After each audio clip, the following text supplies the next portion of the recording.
so we're gonna get started here. We don't have many people in the room right now. I'm in Christ centered. We're exploring Christianity, or at least I am. I'm used to saying we because usually I'm here with David. I was supposed to be here with Eric, but he could not make it, so I am here solo. That's why the intro the intro had the thought process logo, but this isn't really that. That's me and David's thing. I don't wanna steal that branding, but I kind of did, I guess. But hey, here I am. There's not many people here yet, but the way this process will work is if you want to come up on stage, you can raise your hand. I'll bring you up on stage, and we can talk about Christianity, explore some thoughts on that, how you got there, why you believe what you believe, stuff like that. It'll be a good time. Be a real good time.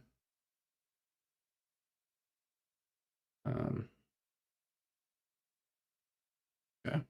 What else can I say to stall a little bit longer while people arrive? I don't know. I don't know what else I can say. It's gonna be a long night if it keeps up like this. Hope a few more people meander on in. Hoping so. I did start the event. Yeah, I did. Usually there's a lot of people who jumping at the bit. They come in right away, but not today.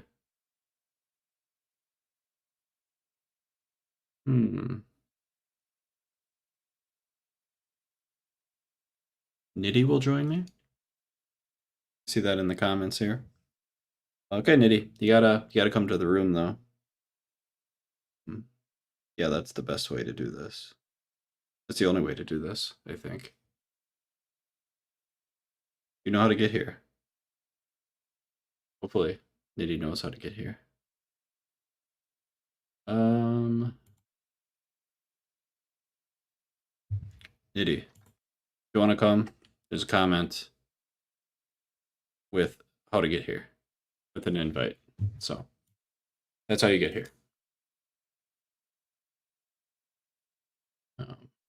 Okay. Usually, if I had David here, we'd start talking, and it'd be nice to have someone to talk to. But I don't have anyone to talk to, so I'm slightly freaking out, you know? What do I say? I don't know. What can I say? If you haven't checked out compassionateepistemology.com, now would be a good time to do that, because I said so. Okay, Mango can chat soon. Cool. Well, don't. She said she was driving, so I'm concerned for her safety at this point, because she is listening to a show on Discord and also in the chat. That's very concerning. Don't die. Don't chat anymore. Don't do that. And listening, probably okay. Typing in the chat, let's go with that's a hard no for me. Let's not do that. Let's see what's Nitty's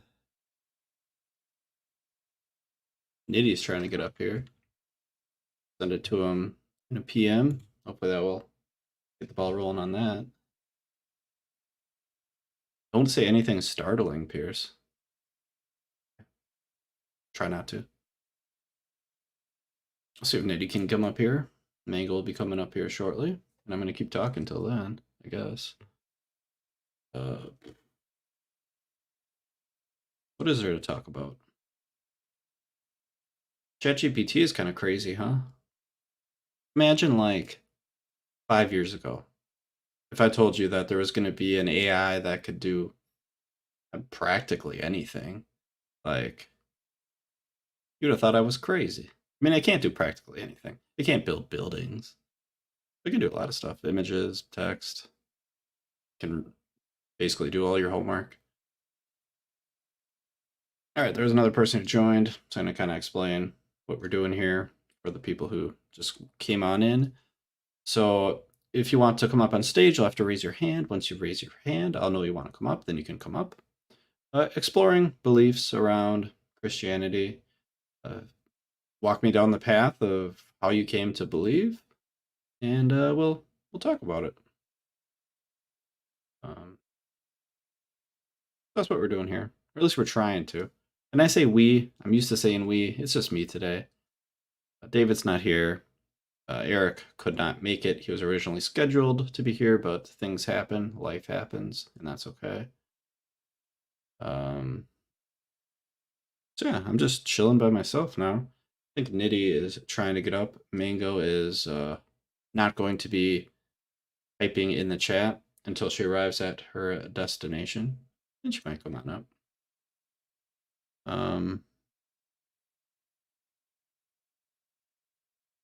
Until then, we wait.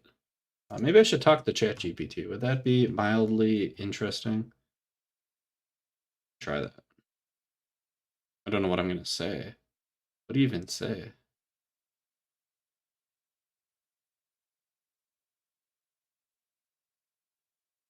Oh, that's not right. Hey there. A really great feeling about us teaming up. How can I jump in and help? Well, see. Oh, do I have to press continue? I think so. Well, see, I'm doing a live show right now. I don't have anybody who is willing to come up on stage. The show is on a Christ-centered Discord server. It was supposed to be kind of based off Street Epistemology. Maybe we can have a chat GPT.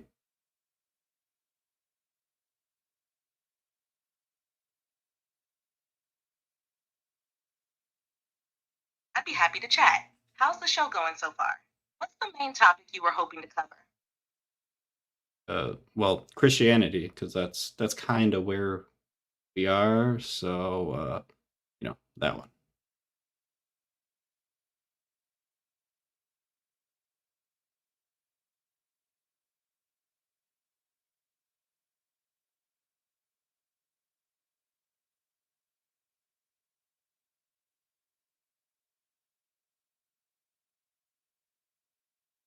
Sense.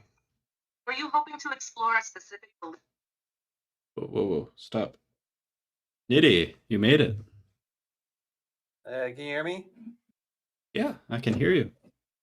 Good. How's my mic sound today? It sounds pretty good. Like, no complaints from me. Good. Sweet. So yeah, it's good to hear from you. Good to hear from you as well. Yeah, so you're probably just helping me out of pity, it sounds like. No. No? Okay. No, seriously, Okay. I love having these conversations. You know that. Okay. Yeah, I do know that. That is true. That is true. I can't really remember. In my mind, I thought you were agnostic or atheist. Am I mistaken about that? No, you're correct. Oh, I am correct. Okay. Yeah. For a second, I was second guessing myself, and I was like, "Oh no." No. Oh, okay, cool. So what? Would that change anything for you? Not really. No. That's what I thought. No, it changes nothing. From my perspective, my opinion of you hasn't changed because of that. Oh, okay, good. So what would you like to talk about tonight? I mean, I love talking about Jesus, the Bible, why people believe it. I try to solicit conversations as much on campus. Trying a different approach today. Didn't get any takers, but it's part of dropping the line, trying to catch some fish for conversations. So, yeah. What was the approach you took today? I put up my sign, and instead of saying it's best to be an atheist, let's chat. Today it said believe in God, atheist here, let's chat. Okay. So, and I made a group of note cards this time for people to select a topic at random or to look through them and pick one. So they're like Bible, Christianity related. Like, what's your best evidence for God? What do you think is the most important thing to believe? Can God lie? Does Hmm. Christianity make sense? Interesting. What's the hardest question you'd ask God? What could change your mind? What makes you doubt? Uh, what would you say to someone you'd like to convince? And are you afraid of being wrong? Some of those I So, really, really dig, and then some of them mhm. are like, I don't know about some of those. Okay, which ones didn't you like? Or you're like, What's I don't know. like I would say the ones where it was like, can God lie? Like, I don't know if that That's is important. Like, does it actually matter? a good question. Um, I would say it actually does matter if God can lie. Why is that? Because if you believe in a God that can lie, how would you know if and when they are lying to you? Okay. And I guess what would be the significance of this lie? Like, what would be the end result? Like, what Hmm. would be the importance of, like, whether you believe the lie or you don't believe the lie? Well, the importance would be if you would really want to have a relationship with someone you can't trust, right? Hmm. Okay. The importance would be what confidence would you have in anything that supposed God says if it might be a lie? Okay. So I'm thinking like of an You'd lose example. direction. You'd lose Hmm. direction in your life. If you thought a command was from that God, but that God could lie, you would be like, should I obey this? I don't know. Maybe I'm deceived. Hmm. I'm wondering about. I'm trying to think of a really good example, like a very specific example. The only example I can think of is like maybe maybe a lie about the afterlife. Maybe that might be super significant. Um, That's also okay. trying to think of like motivations behind why a god might lie, and I'm coming up mostly empty-handed there. Entertainment, Okay, entertainment. it's their definition of their glory. Okay, Like if for interesting. my glory means what I prefer for my own pleasure, what what's to say deceiving isn't on the list? I mean, Okay, yeah, I could see that kind of like a weird practical joke type situation where it's entertaining, even though it might audi- cause some harm or something. Yeah, an audience of one is enough for them. right. Mm. Okay. Yeah, I suppose there might be some significance there. Or Um, and if you say, um, if you answer the opposite, God can't lie, then what's your definition of God being all powerful, right? So then you have to think through all kinds of other stuff about what it means to be God if that God can't do something. hmm. So kind of like a what's the right word for that? Paradox. Paradox. That'd be the right word. Yeah. Yeah, it's one of the omnipotence paradoxes. There's a few, and they're all no fun for anyone. Yeah. I, I don't know how much weight I put on like paradoxes and trying to figure out like what is true. Like I don't know. Like will there ever be will you ever be able to figure out the paradox? You know what I mean? Well, I mean, the liar's paradox is irrespective of God beliefs. The liar's paradox is just a paradox about um, language itself, and it doesn't it literally amounts to mental um self pleasure trying to work through it at this point. So Mm. yeah, it doesn't really give you a lot of value other than trying to say, "Ta-da! I figured out this centuries long puzzle that's still basically not figured out." Does Yeah, it doesn't really get you anywhere. I'm wondering why have it on the card then? What the Can God Lie? Oh, that one's to get Hmm. people thinking about the concept of omnipotence because most people Okay. don't think about that. Okay. Like it's Gotcha. not. There's like qualities of the Christian God that I believe are taken for granted.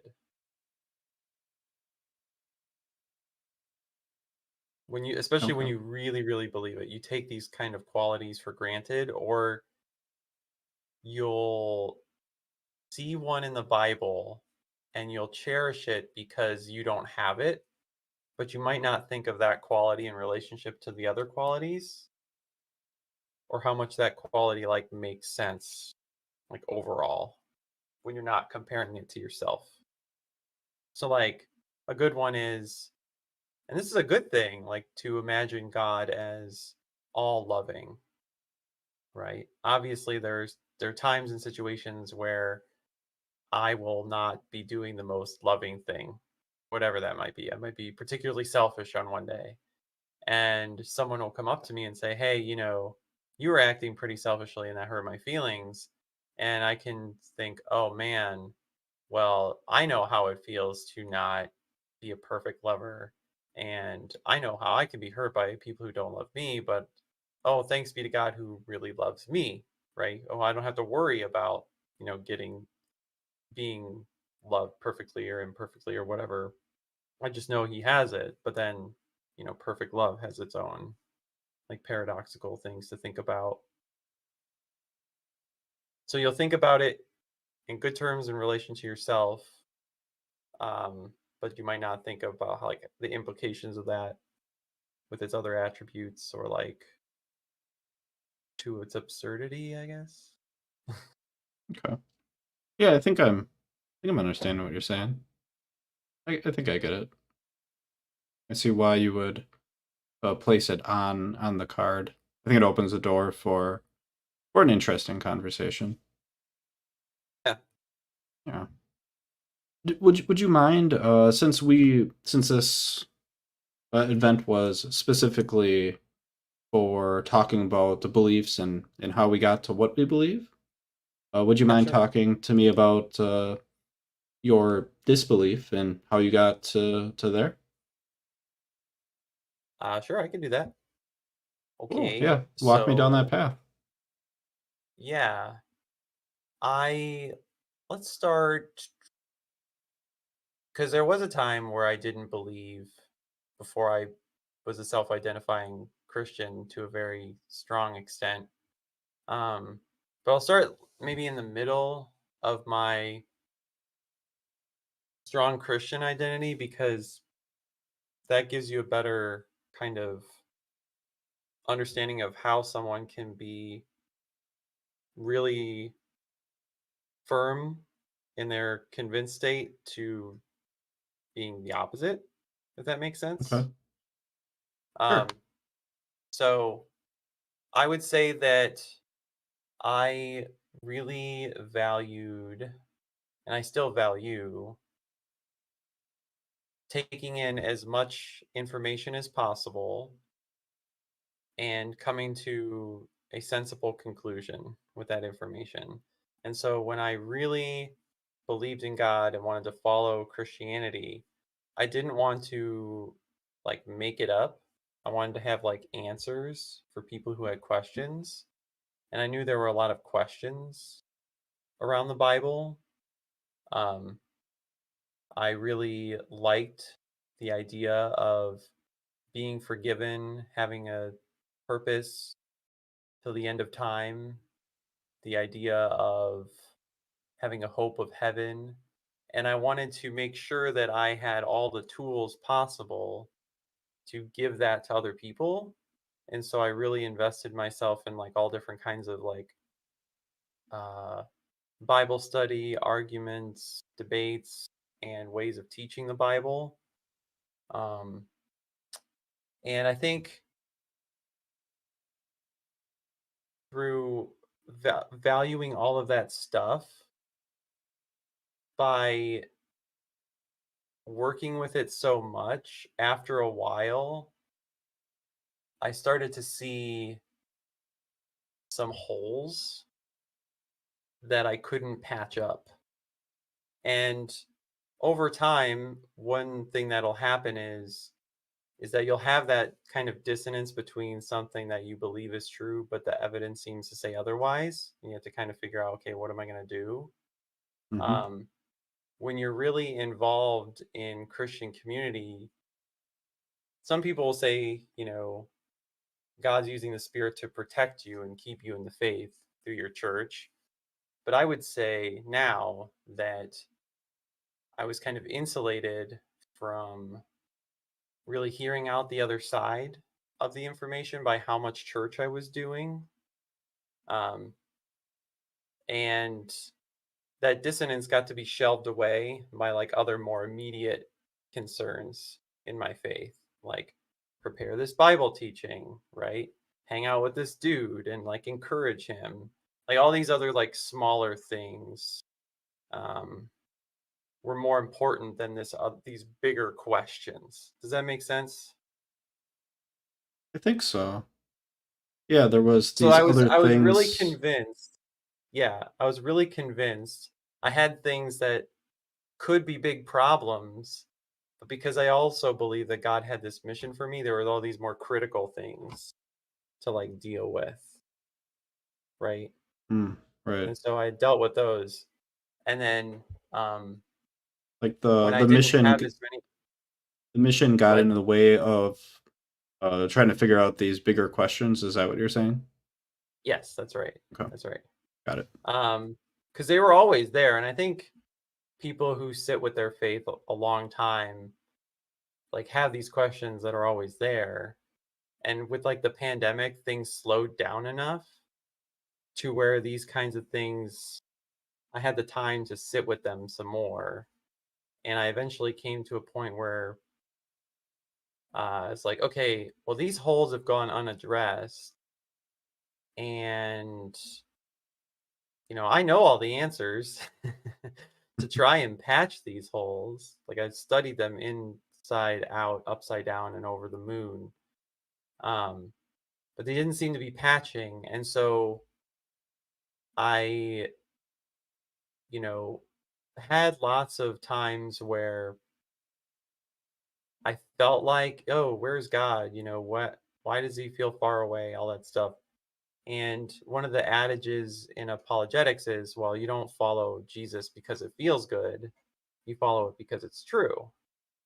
I'm like, okay, well, this is a factual quest then, isn't it? Like I can't feelings aren't going to be a good barometer for me to get to the truth here, right? Because um, feelings can mislead you and stuff like that. So I went and stepped back from things during the pandemic a little bit and said, okay, here are my holes.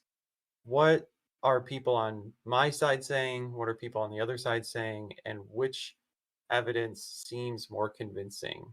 And just allowing myself to be persuaded, I guess, because I Okay. already have this ethos where it's like, it might not feel good to accept one particular set of evidence or be convinced by one set of evidence, but so what? Like, if it's true, I shouldn't be afraid of that. And I felt more and more that things that I was encountering detracted from my confidence that Christianity was true. And then by the end of that, well, there wasn't really an end. It kind of, I came to a realization that there were enough things that I was no longer convinced of that I was no longer convinced that Christianity was true. Okay. So You to kind of so to just paraphrase, So to paraphrase, I always had questions.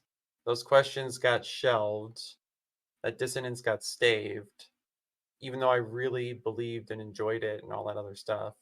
But when I got space to explore and took away the end, like the end goal, I guess, of believing or not believing, I recognized I was no longer convinced. That's like the paraphrase version. Sorry, it was kind Okay. of long and rambly. No worries. I wrote down some stuff. Go for it. So one of the things that you kind of described, and I think maybe a good analogy is kind of like this scale, this balancing scale. Hmm. You said that there was a argument. You couldn't previously you couldn't hear the arguments for the other side, and then there's Hmm. all these holes on this side, and then Hmm. it was like this, and then it went like that. I'm wondering what like the biggest weight on like the arguments for atheism was, and then comparing Hmm. that to like what was like the biggest hole on the side of Christianity. So I think something to be kind of clear on here about at this point is that it wasn't an argument in favor of atheism so much as it was an idea, something that convinced me Christianity might not be true Okay, because a God could still exist, right? But and Christianity could be false, and so it was more about for me about is is what I'm doing here with Christianity true, not gotcha. um blah, no God, right? That's an important Yeah, clarification. Yeah, yeah. And because after that whole experience, you do have to later wrestle with, okay, wait, now that I don't believe in this particular idea of God, well, do I still believe in God? And that's a whole nother part of the journey. Um, but for me, the biggest thing that detracted from whether or not Christianity was true, the thing that started taking the biggest bite out of it for me, I think, was like the conquest narratives in the Old Testament, the conquest of Cana, and the historical problems with that. So it's the story uh, after the wandering in the wilderness, the 40 years in the desert, through the book of Joshua, okay. the events And therein. what were the Mhm. problems with that? Uh, no matter which, to my best understanding, and a paraphrasing, Hmm. it's that there are difficulties in even placing the chronology of the Exodus itself. So to line up the presence of the Hebrew people with the archaeological data is very difficult or impossible. Okay. So, like the evidence that people roamed the wilderness 40 years, not there, right? The millions, especially if you take it anywhere literally. Um, the destruction layers of various cities don't match up to any of the possible periods they could have been there. And this is kind of something where the Bible is indicating that there would be physical evidence for it. Like these things Mm. existed, these were places to be or had been. And it would be reasonable to expect, like, oh, if a wall came down here, right? And we know a city was here. But hey, no walls came down here, or a wall did come down, or part of one, but it's in hundreds of years where it shouldn't be coming down, Okay. right? There's a lot of stuff like that for that particular thing. Do you That's what think if started it. there was like, let's say there weren't these examples where there was a city here and then it got destroyed, and you'd Yeah. expect some bricks or something somewhere, right? And if those types of inconsistencies didn't exist in the Bible, let's say it's I'll go in and just pull them all out, and then we'll be left with the rest of the Bible. Would you still Yeah. believe the rest of the book, or would it be like, no, still not buying it? Well, if you asked me then, I'd probably have been like, "Oh yeah." Now, the way I think about this, I would say no, Okay. um, but I think it would definitely reduce dissonance between, facts on the ground of the earth and the area versus what the book claims, right? The less kind of contradictions you have between, you know, your observations and data versus what the claim is, the easier it would be to believe the claim, right? Potentially. What What do you think changed between the Nitty of yesteryear, the one who would say, "Oh yeah, sign me up. I'll take 6 copies," and the Nitty of today?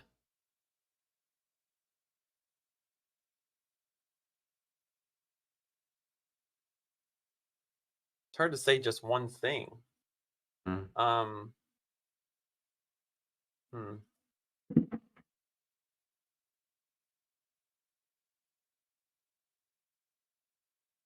I guess it, in a way, it would be like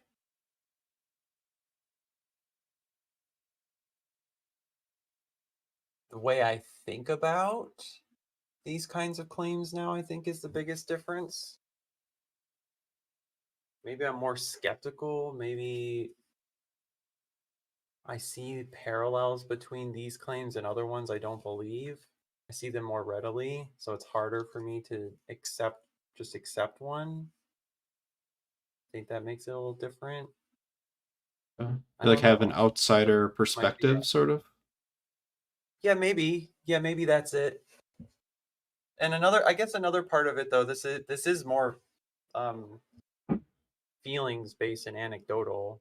But I mean, seeing that not believing isn't the end of the world was kind of helpful. Like it got to take away some of that like cost that's built into believing, or at least certain communities will say like your life won't make sense without me, right? Right. Or like life will be awful without this belief, and seeing people, outside of it who used to believe but carrying on, I think was different. Um, it kind of took away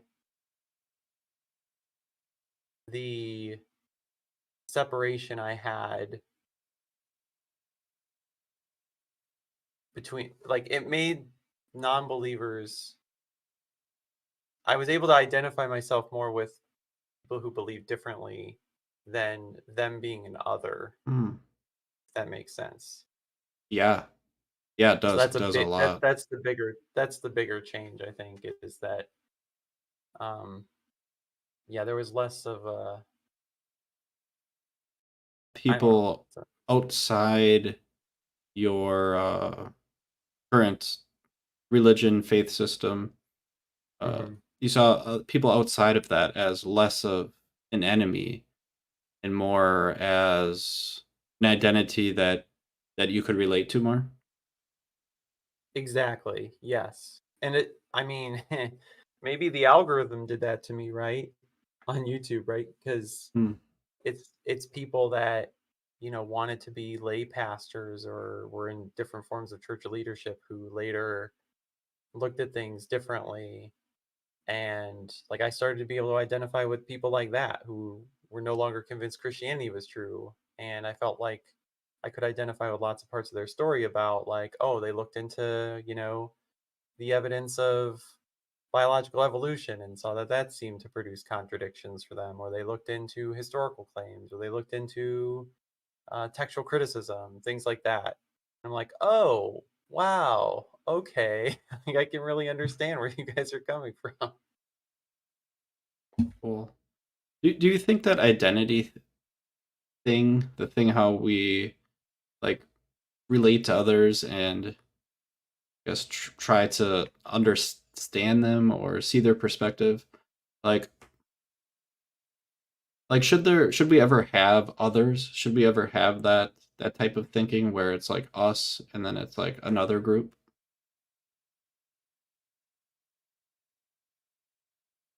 Oh, that's a really good question. My brain immediately went political because that's kind of where that conversation can end up, right? Should we ever have an Hmm. other? That's your Yeah, basic question yeah. Is that something we should do in our heads, in our heads. or physically, whichever? Should we think of people? Should we put people in groups like Man, this is my tribe, and then that's somebody else, another somebody, and right? I actually want to lean yes, but I have a reason Interesting. for that. I'd love to know the reason. Yeah, we should have other groups when maybe I can think of two reasons. One is when it relates to like physical safety and protection. So like our immediate others would be like not our not our immediate family, right? Okay, Like if it comes like who am I going to save in a burning building? Like yeah, probably my kids are probably going to come first and then the others in the picture are going to be the not my kids, okay, makes right? It sense. depends on like how strong we want to use that term other, right? Yeah, that might be a little bit skirting it, but that's okay. That's good. That's a good example. I Right, like it. right. I mean, and then it can get extrapolated out a little bit further, right? It's like well, how safe is it to strain a limited amount of resources across a vast landscape or territory, right? Somebody's going to be Hmm. the other who will not have our resources, right?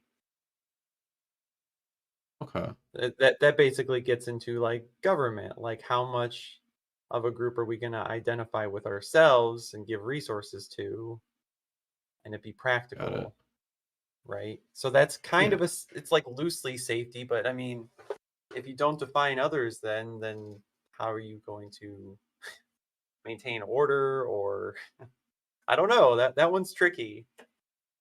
Yeah. Yeah. It What was the is. other one?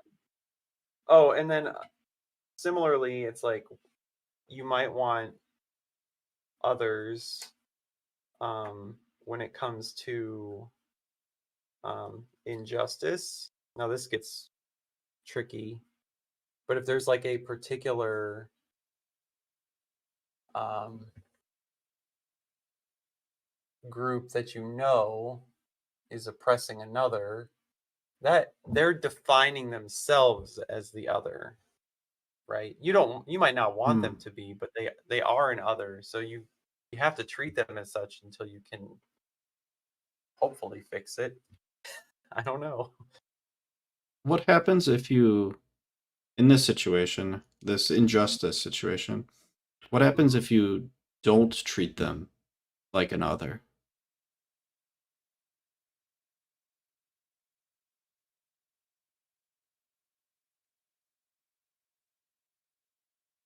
I would fear that I'm thinking of a very particular situation right now. I can elucidate it if you want, but I fear Up that to you. it would just enable the people who are doing the injustice because by so I'm thinking of so I'm in Ohio. I don't care about doxing myself really. And I know that there's a certain community that has a certain group of symbol wearing people that like to march down the street and intimidate people. Okay. And by sitting and just watching them march through the street, you're basically telling them, okay, you're part of my neighborhood. It's okay that you're like this. It's okay that you want to hurt my friends, my family, my community, right? But by not saying something, you're just allowing them to be in your community and harm it Hmm. with that kind of language, rhetoric, bigotry, stuff like that. Does that make sense? I think It's a so. paradox of tolerance a little bit. Yeah, I think it's like, let me try to paraphrase, and we'll see if this might like Yeah. get down to like how we're defining othering, Other. I guess. Yeah. Yeah. It's like if you don't treat them like an other, you would have to kind of show a degree of approval towards their behavior. But if you treat them, at least mentally categorize them as an other, that allows you freedom to criticize their behavior. Is that kind of what you're saying? Yes. Okay. That's Is definitely better. is there still room to other them, but also try to understand why they might be uh, taking these actions and try to get down to the bottom of it? Of course. Okay, Yeah, I wouldn't say great. that's impossible. That you can still have empathy for someone. Well, okay. I guess that again, I kind of rolls into how strong you're making that sense of other, right? Is this someone you can empathize with or can't?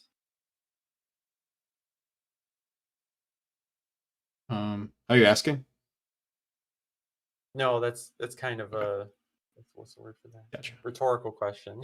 That's what I thought, but I wasn't sure. After I didn't re-answer, I was like, was I supposed to My answer intonation was weird. I'm sorry. that? It's okay. All right. Yeah, I think there are some what? Good, good.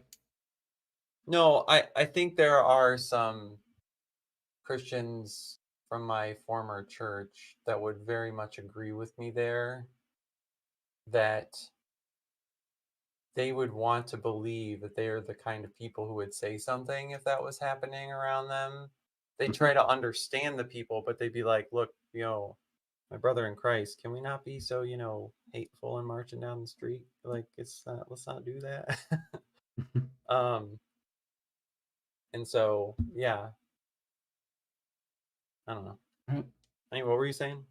I was just gonna say I did see a hand up. Oh yeah, bring him So up. yeah, I'll try to bring him up. And it's been nice talking to you, Nitty. This was a Of great course, conversation. I love that. I love that last part about othering and identities. I really like talking about that kind of stuff. Nice of little course. surprise tonight. Hmm. And Gabriel, I did. Hey, you're up here. All right, I'm gonna move you down to the audience, Nitty. A Sure. nice chat. Thanks as always. Hello, Gabriel.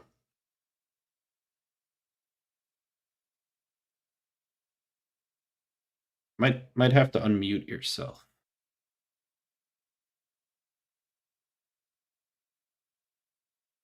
Oh, or you could leave. That works too. If anybody else does want to come up on stage, you can raise your hand. I'll bring you up on stage. Have a little chat, just like I was talking with Nitty. Hello. Hello. Um, what are your thoughts tonight on the subject matter? I guess. I kind of joined kind of late, so Okay. the other fellow that was talking, I kind of had questions for him, but no, I'm a Christian, so probably not a fundamentalist, but like a hardcore fundamentalist. But I am definitely engaged within the academic um, community. Okay. Um, but my question was. Uh, like, what is the justifiable reasons of leaving, um, I would say the Christian Judeo worldview? Um, Uh, I go back to my notes. I think he described holes without patch, and I think he described a conquest narrative. So he said like cities were destroyed, and there was no evidence left behind when you would expect evidence. So it Hmm. sounds like it was a lack of evidence when evidence would have been expected. I think that might be a good steel man of Niddy. Okay, all right. So my question then would be, how come it wasn't really so much of an issue for, um, I would say, in Second Temple Judaism, um, within the first century? Um, these questions that the conquest and Adam and Eve, these weren't really type of debunked or disprovable elements. They were under interpretation, but they weren't under the elements of no, this never happened or whatnot. So I just don't see how like leaving Christianity on the basis of Joshua's conquest and seeing lack of evidence is just, I think, a lack of maybe research or a Okay. commitment in research. It could be. Maybe after the show you can get together with Nitty and um, you know, maybe you guys can figure that out together. I'm assuming you're a Christian, right? I am not. No, I'm an agnostic Okay. atheist. Oh, right. Okay. Okay. Okay. So I've joined a little bit. I'm out of I don't know really the context of the of Of the uh, event. yeah, of no, of this discussion. So, Oh, gotcha. yeah, No yeah, worries. yeah, yeah, yeah, yeah, yeah. So you're an agnostic, are you? Yeah, that is correct. Yeah.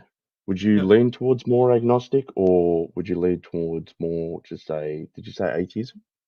Yes. Yes. So which one would you lean towards? The way I define it, probably is a little bit differently than you're thinking. So allow me to explain. So Okay. when I say atheist, it just means that I don't have a degree of confidence that a God exists. It doesn't mean Hmm. that I have a degree of confidence that a God doesn't exist. Um, and then when I say agnostic, it just means like, not really having enough Evidence. evidence or or a method to determine which way to go in. So I guess to kind of answer your question, I could probably just say agnostic, and that would probably clear up all the questions for you. Okay. Okay. So you ultimately, when the rubber hits the road, you just don't know. Yeah, basically. Yeah. Um, do you think that's how historical research works within the agnostic mindset? How historical research works. I think I'll have to elaborate on what you mean. So when you get into areas of research, in regards to biblical studies or interpretation or even archaeology that just doesn't have anything to do with the Bible, but just maybe, let's just say, a different ancient civilization like Mesopotamia, King Hammurabi, for instance. Um, within, I would say, within scholarship, there isn't real like scholars do attribute King Hammurabi to really have existed. Um, I just for the agnostic approach, would you still apply that? Like, are you unsure of whether Hammurabi whether it existed still? Yeah, I'm not really familiar with that Yeah. figure, so yeah, I Okay. guess so. Okay. But this is all comes down to obviously maybe research. So to the depth of research that you've done, you're pretty persuaded that Christianity obviously isn't true, right?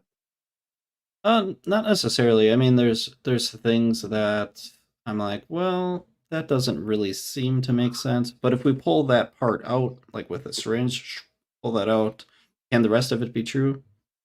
Maybe. What would you pull out? I think I'd probably take out a literal interpretation of like Noah's Ark. That might be a good example. Yeah, fair enough. But so literal interpretation would kind of look like what? I suppose Noah building this ark for I don't know how many years, lots and lots of years. All the animals coming from all the different continents, getting onto the ship. It's sailing for however many months it sailed for. The Yeah, so animals all being you're alive. more. Yeah, I think you're more talking about a fundamentalist approach to Genesis 5 and probably. 6.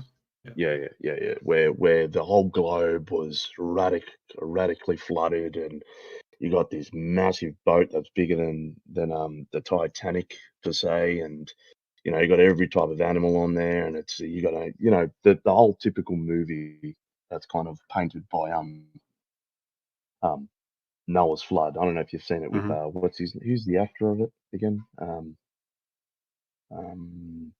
Yeah, I don't remember his name either. yeah, Russell Crowe. That's it. Um, yeah, that's not how.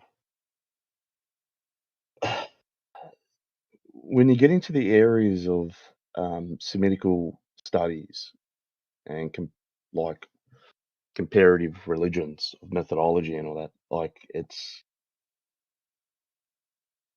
very different because you're not just limited to reading Genesis, then coming with an interpretation. You've got all different types of avenues. So, like Mesopotamia, they have a flood account, Epic of Gilgamesh, I think it is. And instead of Noah, Noah wouldn't have been like Noah's a Hebrew name.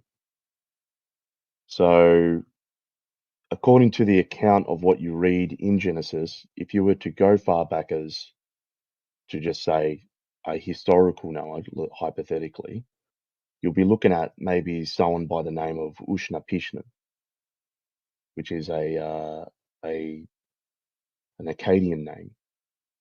And the Epic of Gilgamesh that talks about Ushna-Pishna has the same flood type of parallels between the Genesis account. What do you reckon of that?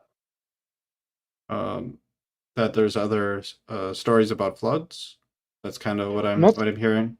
but yeah, but in the region, in the region of maybe I would say, um, ancient Israelite Hmm. type region. So the neighboring of the regions. Yeah, So there could have been a flood there. Sure.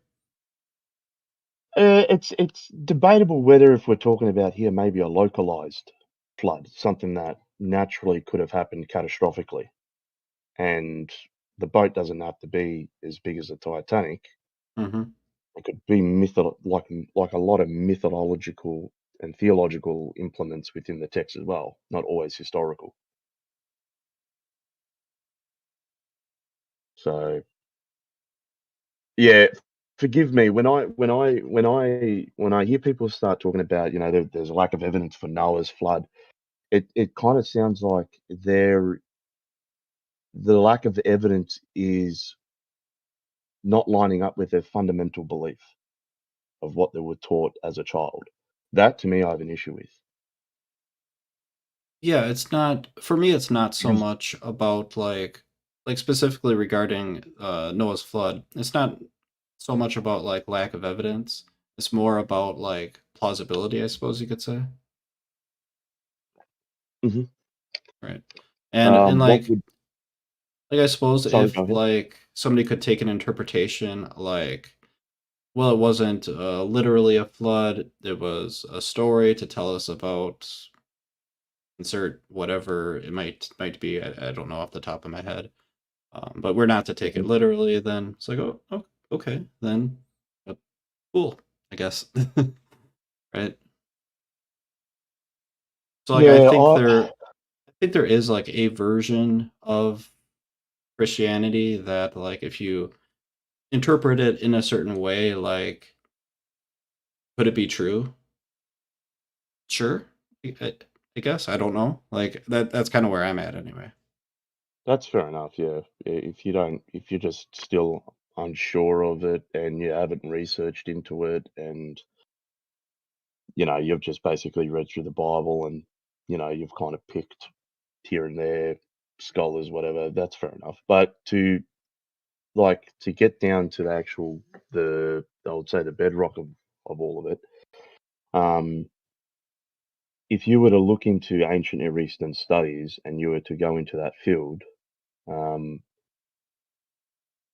you would strip all your fundamentalist backdrops away and you would approach the text on its own merit. Okay.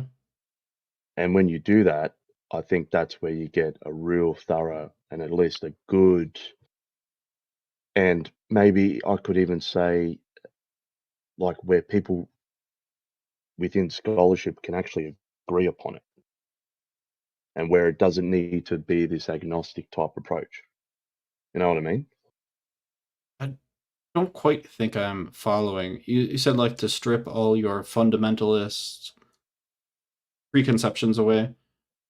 Yeah, so I used to believe that the Noah's flood was really like this massive boat, Kent Hovind type vibes. Mm-hmm. You know what I mean? Yep. There is no biblical scholar today that would probably, and I mean within the ancient Near Eastern studies, that would actually agree with Kent Hovind. What actually Kent Hovind's doing to the text is bastardizing it. He's actually Mm. manipulating it, and he's reading in an unorthodox way. Because if the text of Genesis was written in the 21st century, then yeah, you could interpret it like how Kent Hovind is. But the text wasn't written in the 21st century. And there's a lot of archaic elements within Genesis that can even go so far as back as to the second millennium BCE, believe it or not. And I'm not saying that. Archaeologists and linguists say that. So what does like in your opinion the story of Noah's Ark? What does it actually look like? Like paint a picture of it for me. Um, so the whole I would say the cubic meters, the whole ages of individuals, the catastrophic events. I would say the catastrophic event would be real. I don't see how that's unplausible. Okay. Whether we're talking like for the Hebrew word for earth can also mean land, which is eretz. It can mean earth, eretz, or it can also mean land.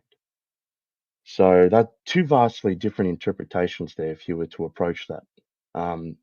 It could mean that there was a land that was flooded in Genesis 6, right?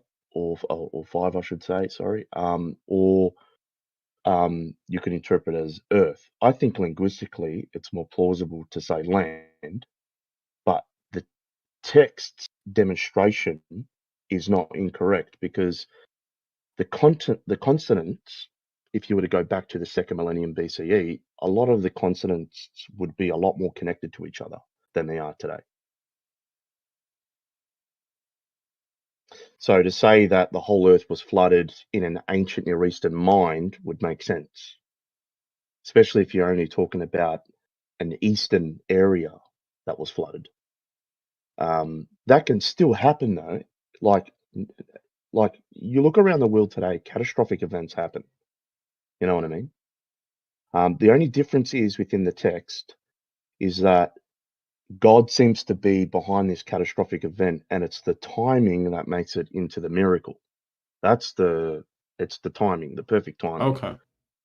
or the so-called coincidence that makes it the miracle. And you get a lot of that throughout the scriptures. And I'll even say even areas where it seems to be like ridiculous. But again, if like it shouldn't be ridiculous if God is real. So again, it's a Okay. religious text, and if God is real, things in the Bible that you read shouldn't be ridiculous. If it sounds weird, it's important. That's what Michael Heiser said. I don't know if you're aware of Michael Mm. Heiser, but Mm. Michael Heiser said if it sounds strange in the text, it's because it's important. And Hmm. yeah, that's what the authors are trying to do of the Bible is very complex. You know, Yeah. again, you can't approach the Bible with a fundamentalist presuppositional view because it's very foreign to the ancient writers. Yeah. And I think the culture might have something to do with it too. Like it seems like the loudest narrative revolving or interpretation revolving around the Bible is the fundamentalist. You don't actually hear much else, honestly. At least not from Like my myself, perspective. are you, are you saying like people like myself?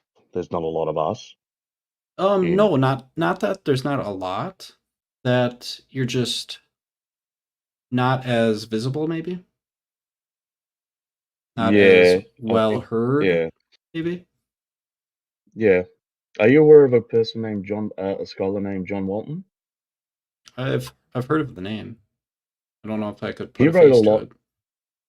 Yeah, he's a really, really, really uh good scholar. I'll just I don't want to poison the well by saying that he's a Christian, but he is a Christian, but he's not a fundamentalist.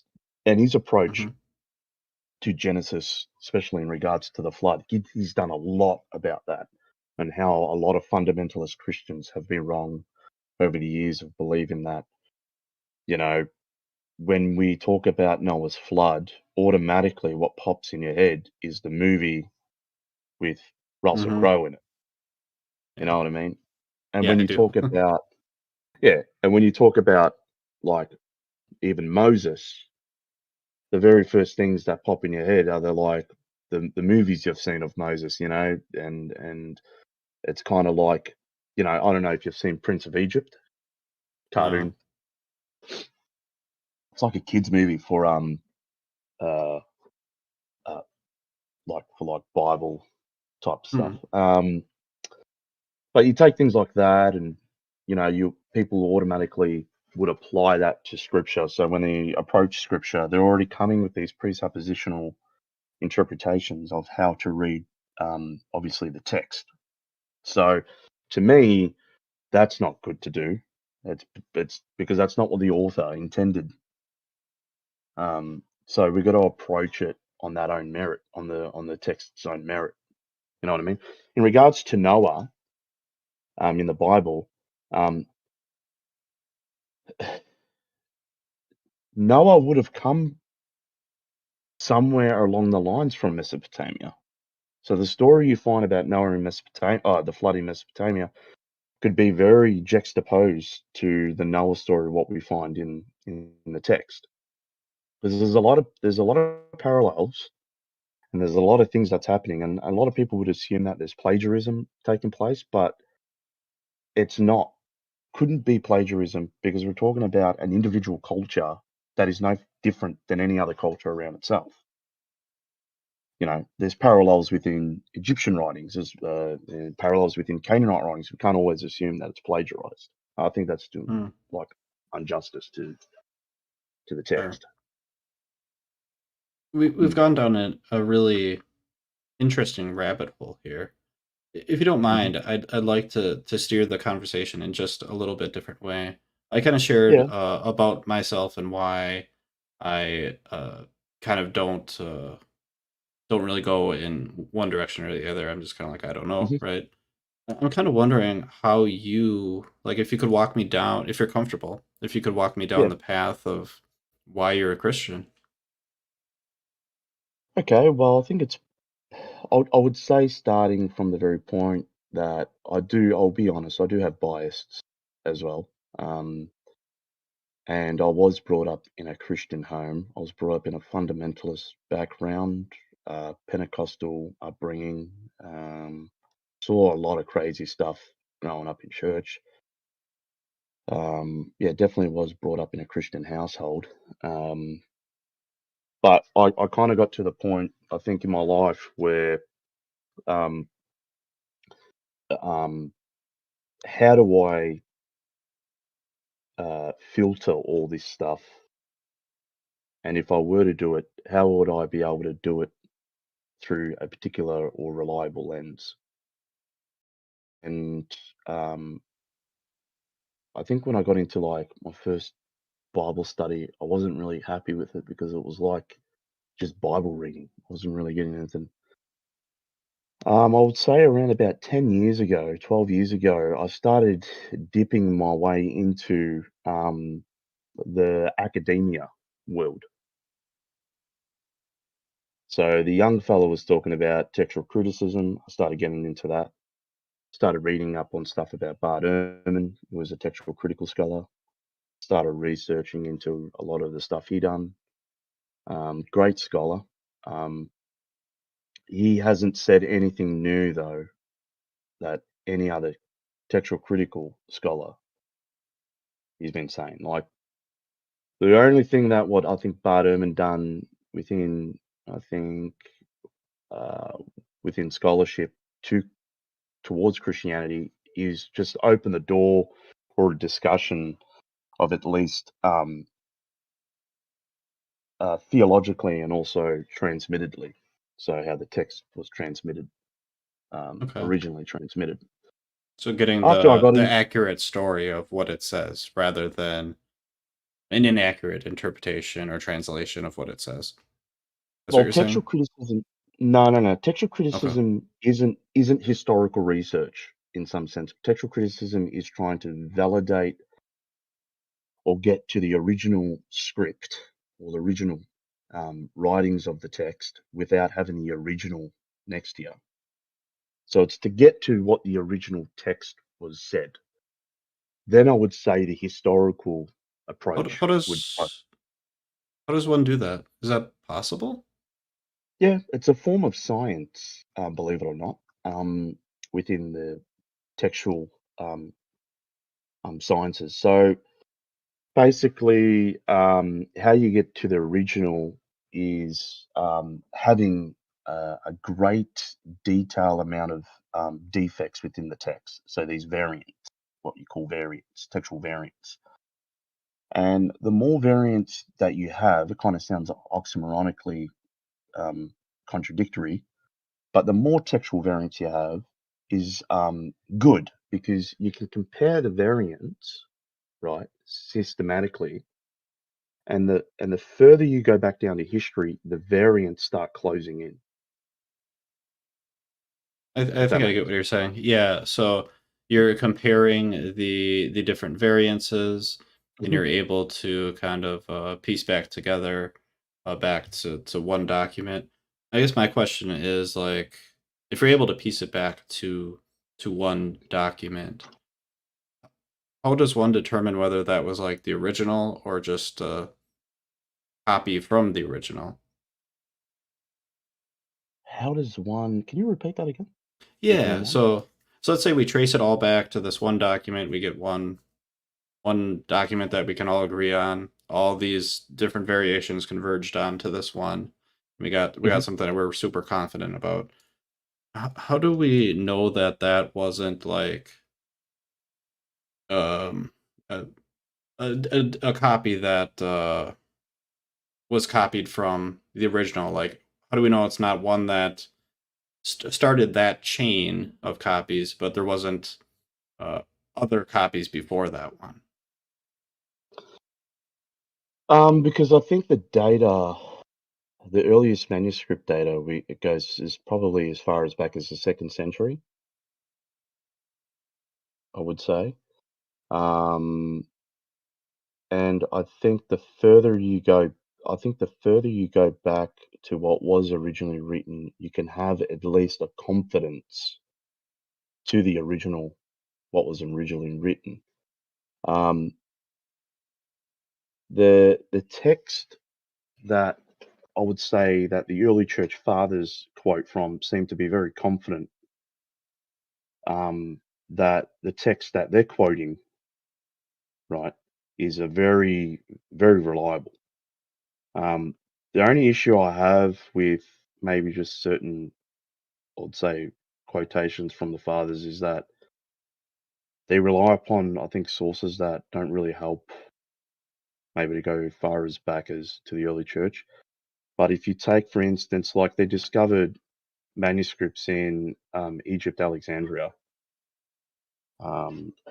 where it had had variants in comparison to the Masoretic text, but there was very strong parallels and very strong nuances to make, towards each other. Okay.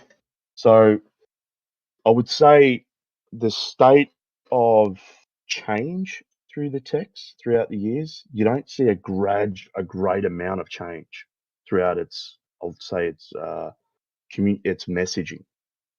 So the message is the same through the text.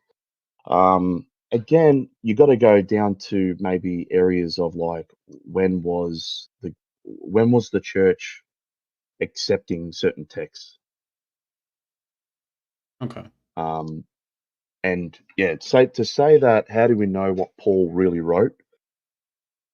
Or to say that, how do we know what John really wrote? I would say would be because of the variants, that we can see the changes start happening throughout its transmission. The fact that you don't get changes from the earliest date shows that there was no changes. Does that make sense? Yeah, I think so. I think we And, might disagree and on even like the earliest. Like I think my version of kind of what you just said was like, yeah, we can compare these texts and we can probably construct something that is really really accurate and relatively early. But I don't know if we can exactly know uh, who wrote it per se, or if how many people were involved in the writing. In a lot of the specifics like that, I'd be like, uh, mm, how do we really know that? Right? mm. Um, We've got to but I agree. understand that the text was written by a religious community as well. Okay.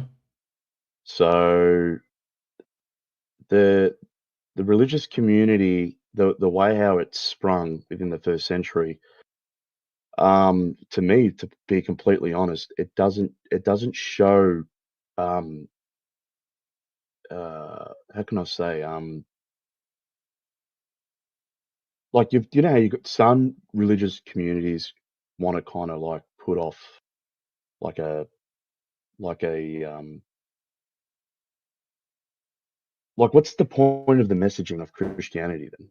If I can ask you that, what's the point of trying to write this stuff down and Mm. deceive people in believing Jesus rose from the dead? What's the point of that?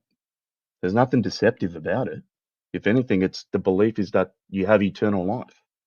There's nothing there's nothing self-sufficient for it to basically to deceive a multitude of people. Like it's not rationalized like that. Is It there was a is there is there only two options, whether you're being deceptive or if you're being genuine? Is there any other options? deceptive of being genuine. Deceptive Um, or being genuine, being honest. deceptive or being honest. Okay, if I experienced something that's very strange and out of the ordinary of this world, right? Why would I risk my entire life on trying to preserve a text? You believed it to be true. Yeah, I experienced something, but it's like it's not like I'm putting the sword to someone's throat to believe it. Run that by me one more time. I didn't quite grasp Like that. I'm like in the first century, no one was putting a sword to someone. Like it was dangerous to talk about the message of Jesus in the first century. You would Mhm. die. It was very dangerous. What was the point of preserving that? What was the point of risking your life to get this message out of, I would say, Israel? They What They is believed the it to be damage true. or They harm? wanted to spread the message. They really But believed what it. would yeah, yeah, but what would be the harm of it? Would be the What harm. yeah, like what would be the ultimate um like I would say ultimately coming down to just say the analysis of just say for instance the resurrection, right? Um you've got for me, I believe that you've got a consistency throughout history from the resurrection. Like we won't even have to use the New Testament. Uh, Critical scholars use certain sources in the New Testament that believe that to go back to at least 15 years after the crucifixion, which is very unique. Um, yeah, to me, I don't know. Like it's not a when I was looking into the resurrection, I don't know. For me, I got convinced by it. Um, I got more convinced that if that Christianity was true. Dale Allison, who's a New Testament scholar and historian, has actually touched on this. He says, though, in his book, he says the skeptic and the Christian both can be happy with the um, the the information that what we have of the early Christian sources, which is very very interesting. Um, so the fact that you've got the first account of even the Pharisees that would assuming that the body was stolen is Okay. very interesting. That comes under like for the author to put that in the text, that comes under embarrassment account. Why put something in the account of embarrassment or the women discovering the tomb empty when it wasn't credited for the women to discover the tomb empty in the first century to hold that into the court of law in the temple. Um, yeah, just there's a lot of things in the text that you know that to me, even the consistent narrative throughout the Gospels, even on that I wouldn't use the Gospels to prove the resurrection, I'll use the creedal statements. I don't know if you're aware of that, the creedal statements.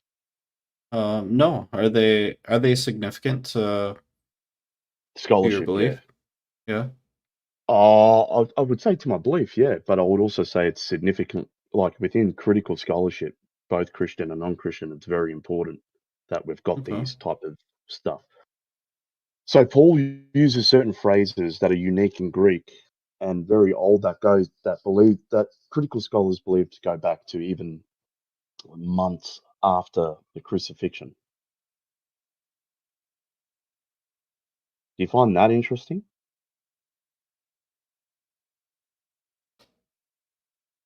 Would be interesting.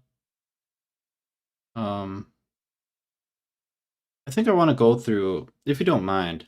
I'm Mm. sorry to kind of We switch can do switch. whatever. Yeah. Yeah. Okay. Appreciate it. Um, I got a thought experiment, and I've never really ran through this thought experiment with anyone, so it might be sloppy, and I apologize if it's sloppy. Hmm. Um, if there was like a person, and it doesn't really matter the time period. Maybe it's you. The person can be you. The person can't be you. There. Mm. Let me start No, this it's over. fine, mate. I'm already Yeah. sloppy. Already sloppy. So let's say we're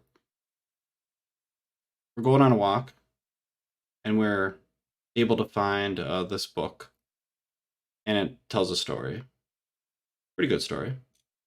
And Hmm. there's a lot of scholars that do a lot of digging about it, and they find these early manuscripts, and there's a lot of academics that go into it, and all of kind of the same things that you have been telling me that I'm just have. touching the surface of research. It's very in depth. But anyway, yeah. Sure. Yeah. Yeah, sorry. Yeah, continue. And what happened in this book was a guy. The guy flew. He could fly. Mm. And that's all it was.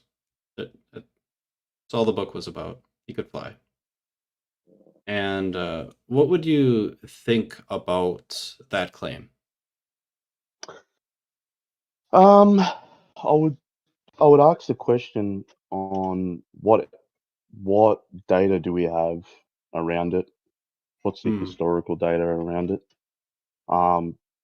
And is it a religious text? Sure. There's a lot of questions I would ask. Yeah. Is it Okay. And is it a political text? it's a And I would religious say, text. It was written by the religious community. mhm. It's very significant to them. It's very important to them. It has a What part? really strong message. What would be important? The flying part? Uh, the flying part, salvation, afterlife. Yeah, I know. I said it was just about a flying guy. It's not about a flying guy. It's about all that stuff. Again, I would have to research and do a lot of comparative research, a lot of maybe linguistically. Like people are going to understand when texts are being translated, they go through different processes. It goes through a translation, then it goes through a critical analysis, then it Yeah. goes through dating, then it goes through a comparative analysis. What parallels does it share with throughout the ancient world? In Um, this really silly example, let's say it gets from the other language into English, and the translation is just flawless to your satisfaction. Like you're convinced that you have the right translation, the right interpretation. Everything in that respect is perfect. to me, I would ask the question straight off the bat: what would be the theological significance for someone flying? What's the point of the story to add that in? Hmm, Why that's a add good that in? question. It's Mm. uh it's the same significance as Christianity. However, you can map that on. I don't know how to map that on. The, the difference I'll do with Christianity is that like Jesus existing are you a mythicist? I don't know. I thought I had to be a theist to be a mythicist. A Jesus mythicist is someone that just believes that he never existed. Oh, gotcha. No, I don't really know. I'm That agnostic he on didn't. that too. Yeah.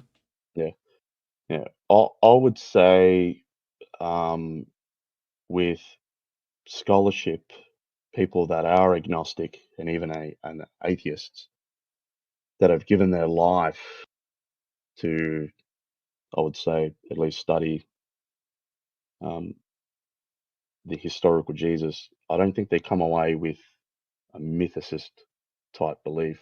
There are scholars out there that do believe Jesus was not a historical person, but they're in the circle of you can count them on you can actually count them. You know what I mean? Like within academia, it's not. Again, even Bart Ehrman reckons it's a ridiculous position. It's a real stupid position to take. The whole Jesus mythicist. Um, again, I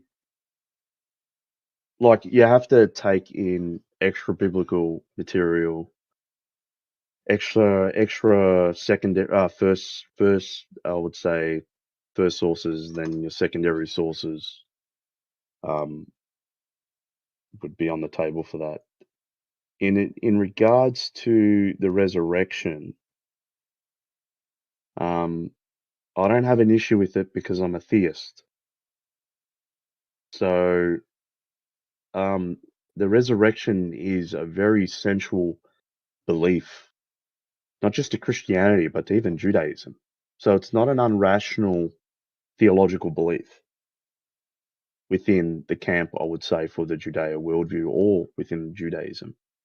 Um, and again, there was different sects of Jews as well. You know, you had your the When you Sadducees, the say Pharisees, and whatnot. when you say significant, like significant based on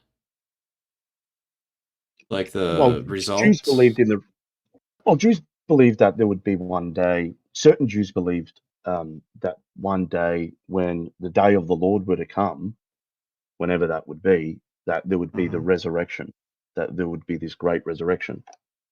Okay. Just having some water, sorry. Yeah, no worries. And for the approach to that, and then the approach to how Christianity defines resurrection, like theologically, there's no issue there. Well, to me, anyways.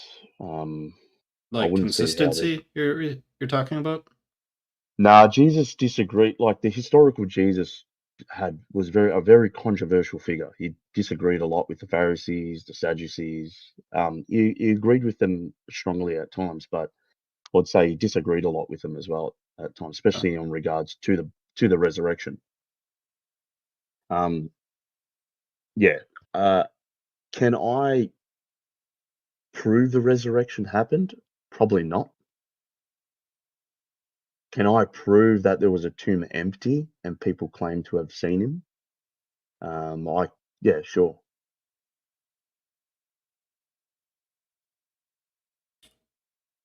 um, hmm. Dale Allison, he's a critical scholar. He's a historian, New Testament historian, and he is persuaded by the whole empty tomb and eyewitness account. He's persuaded by it, and he's a critical scholar. He's approaching it on the critical term, not the So conservative. the empty tomb is kind of how you got to believing that the resurrection is true. Am I hearing that correctly? It would be eyewitnesses. It would be accumulative of evidences. I would say, historically speaking, that would Mm. persuade me into believing that the resurrection happened, like the tomb obviously being empty, um, and then this automatic claim that the body was stolen by the disciples. And then you've got, I would say, the three earliest major witnesses, or I would say the three major figures would be Paul. I mean, sorry, it would be James, John, and Peter. These are the three major figures that have this dialogue with Paul, and Paul uses special Greek type phrasing where he kind of says that they added nothing to me. So Paul brought the message to James, Peter, and John. James, Peter, and John's reaction were they added nothing to the message of what Paul was saying. So there was a syncness between the messaging. Paul claims obviously had an experience seeing the risen Lord. So he's bringing them to these. He's using a historical method called historiography, where he's going out of his way to see if the experience he had in some way does it line up with what these three early individuals claim to have apparently have walked with this individual Jesus, and obviously have experienced the resurrection or the empty tomb. These three individuals claim to have seen Jesus, you know.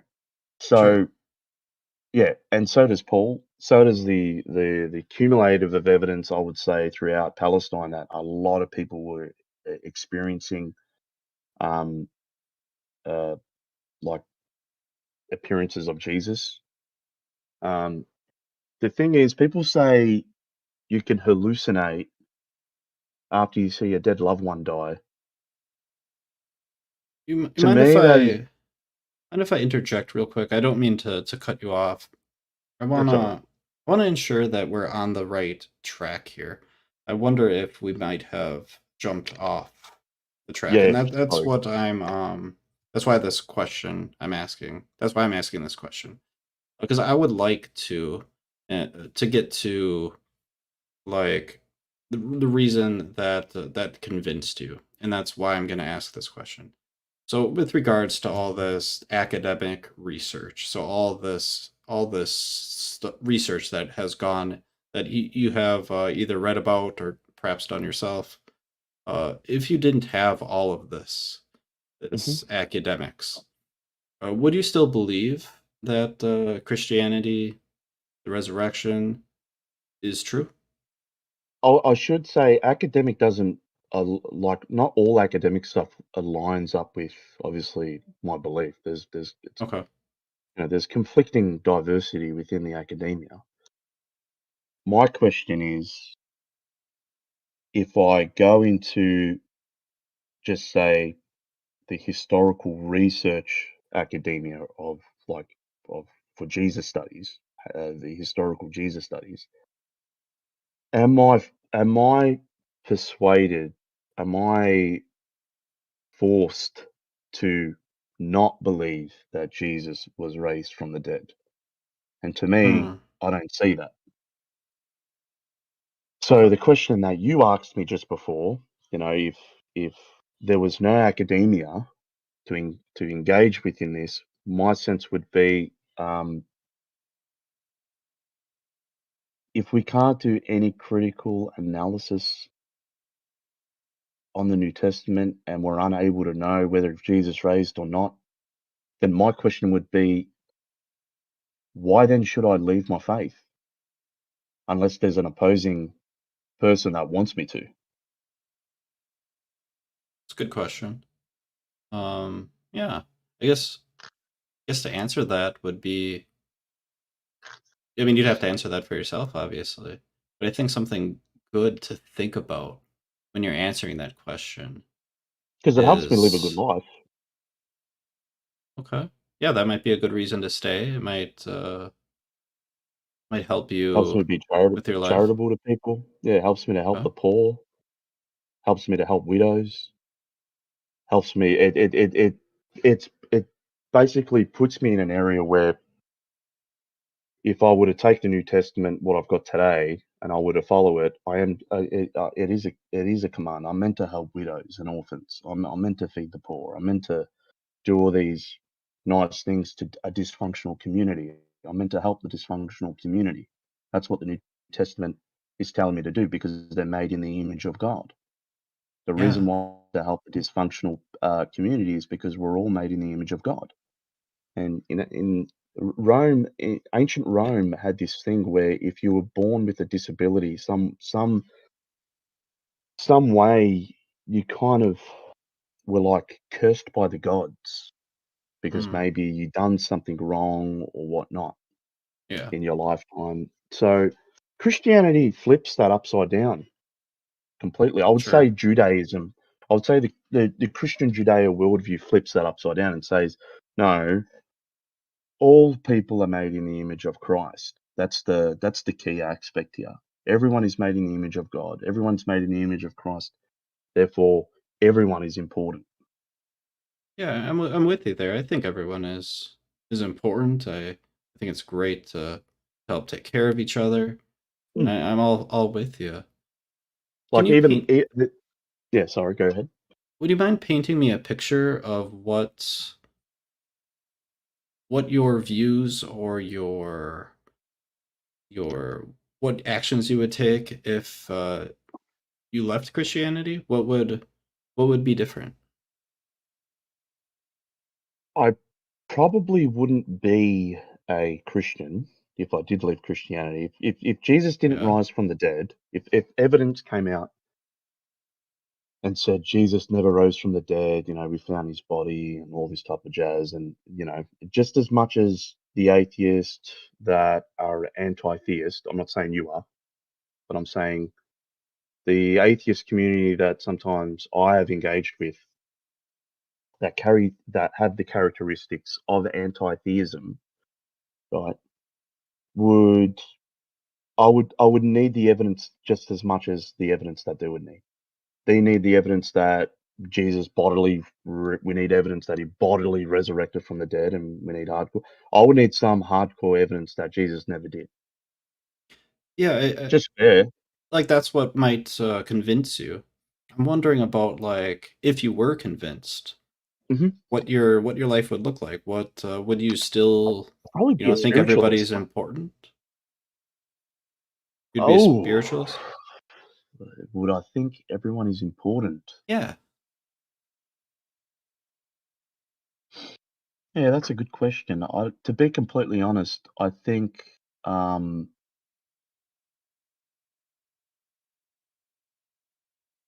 I would see individuals as important. I'll see people as important, but probably not at the extent of what Christianity claims to put Okay. on, or Judaism as well. I would even say Judaism. It comes Sure. from Judaism. It comes from the Israelite theology. It comes from Israelite theology. If you want to kind Yeah, of like break it down, yeah, I get it. yeah. Yeah. But yeah, yeah. Why? I would Go go ahead. ahead. I was just gonna ask, like, why the change? Like, I mean, I know you're a Christian and you have all the, beliefs regarding hmm everybody's made in the image of God, right? Uh, if you left Christianity and you didn't have that anymore, um, why not still believe everyone is important? I believe everyone is important because they're made in the image of God. What I do to an individual, I do to God. How I treat an individual, I do unto God. Hmm. For God to be able to picture, um, and for the resurrection that not to not have happened, would call into question theism. Personally, for myself, um, yeah, I would again, I would want people to be important individually. Um, like if I look at my wife, I would obviously still see my wife important. Mm-hmm. Um, the thing is it gets into the whole discussion of, I think, what defines what a real human being is. What is a human being? According to I would say, Israelite theology, a human being is someone made in the image of God, someone that is meant to have the role and function and the image bearer of the creator. That's basically that's the whole input of Genesis 2. Um, so I would say the resurrection is the establishment. Obviously, it's got to do with atonement and Christus Victor type, I would say, theology. But I would say the resurrection is the establishment of what it really means to be made in the image of God. Being made in the image of God for the resurrection means to be a partaker of God's divine nature. Do you think there could be, not that you think there is, but that there could be reasons to believe everyone is important without these other beliefs about God and Christianity? Yeah, it's just to what level of transcendency you want to take it to. I think Christianity Mhm. takes it to the very top. When you say Um, trans, I can't say that word. Don't make me say it. But no, I what do won't. you mean by that? So the image of God um, takes the individual and brings them into not just a relationship with God, but metaphysically brings them into his presence, which you partake in that divine nature. You partake in God's divine nature. You become a participant of it. Not that you Mhm. become God. I want to make that clear because that's not orthodoxy, obviously. I'm talking about more of a old orthodox doctrine called theosis, where you become the resurrection and the day of the return of, I would say, of the Lord would bring us into this image of God, would transcend us into a partaker of his nature, theologically speaking, anyways. That Okay. is to a different level of any other culture. Being a partaker of divine nature and sharing in the presence of Yahweh is to me is that's what the resurrection does. That's the stamp of it. That's why Paul says, I think in Romans, where he says, could be Romans or Corinthians, he says that if Christ had not been raised from the dead, we are to all amongst everyone to be pitied for.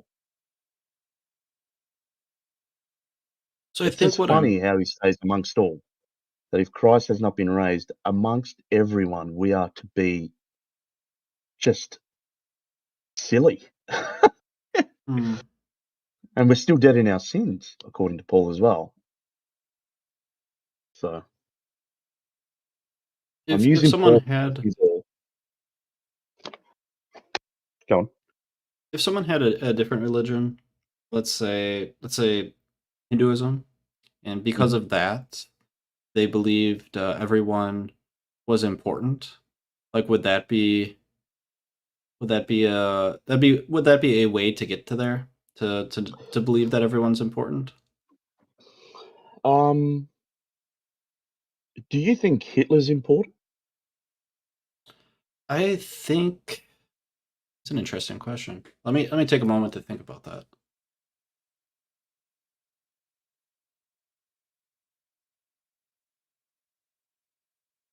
I obviously think that Hitler did some terrible, terrible, terrible things, and I But you absolutely think he hate deserved? everything.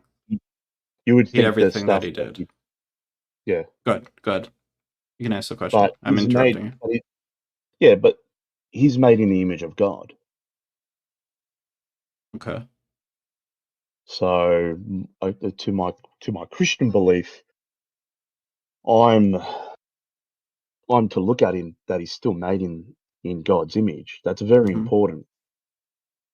And as much as what he's done is evil, and it would be, I would say, like, um, within the Judeo worldview, like there are consequences, obviously, to silly things that you Mhm. partake in, and the consequences are, as a believer, I believe it can take you to either uh, a place of despair, or it could take you to a place of just where you've just completely darkened your heart and God's handed you over to your own lustful desires. Um, so you choose hell in some sense, and you'll partake in that because that's what you want. And God's not going to hold you against your own will, and he'll give that to you. Um, at the same time, like the way how I would say people are defined as God's image bearers is that we're all made in his image and we're all part of this central individual relationship and community relationship with the creator. You don't get that, um, I would say, with, you said you brought up Hinduism before, right? Right, right. So in my research and in my studies I've done, my worldview of all these other religions is um is consistent with my belief. The reason why Okay. we have all these other world religions, according to my belief, that we're meant to have all these other religions. That's the whole point of the gospel, is to go out into the world, right, and sharing the gospel and reclaiming back the nations. That's the Deuteronomy 32 worldview, where God disinherits the nations to lesser deities. Have you read that? I think I remember something along those lines. Yeah. So in Deuteronomy 32, it says that God disinherited the nations um, to lesser deities. Are there other religions that might have the same goal? Are there other religions that might? Oh, definitely. Okay. It's just which is, I would say, like again, like, I don't want to make it sound like, and if I have, I'm sorry. I don't want to make it sound like that Christianity is like no different than Islam or Hinduism or what on that. I genuinely do believe that Christianity is the answer to creation. It's to the cosmos. Um, yeah, I just don't take a fundamentalist approach because it's not it's foreign like fundamentalist approach to, I would say, to the text is just, yeah, it's wrong. It's not a way to approach it. It's Gotcha. it's Yeah. actually not even healthy. Um, like if you were to like in Hinduism, right? Because you use that as the example. You can Yeah. use That another was my religion if you want. example. Yeah, We can go with that. yeah. Within Hinduism, right? What would you see that would be the parallels to in Hinduism being made in the image of God? What will in contrast to, I would say, Israelite religion? What would Hmm. be the major common parallels and what would be the major differences? Uh, I think they do have kind of the made in his image kind of thing. It's just not central along one specific entity. They have multiple different gods who are in charge of different things.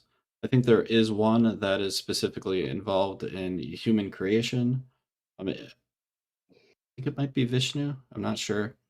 Um, it's not necessarily that we have the same appearance as Vishnu. Vishnu is often uh, pictured as like a humanoid, not necessarily human exactly looking. But Mm, I think it's the sense of like created with the same kind of feelings, thoughts, love, kind of like that. I think is what Hinduism is regards to that. Um, mhm, could be misrepresenting it slightly, but I see a little bit of parallels there. mm. In the Hindu, I would say within Hinduism, let's say we just remove Christianity and Judaism, and we've got just all these other religions.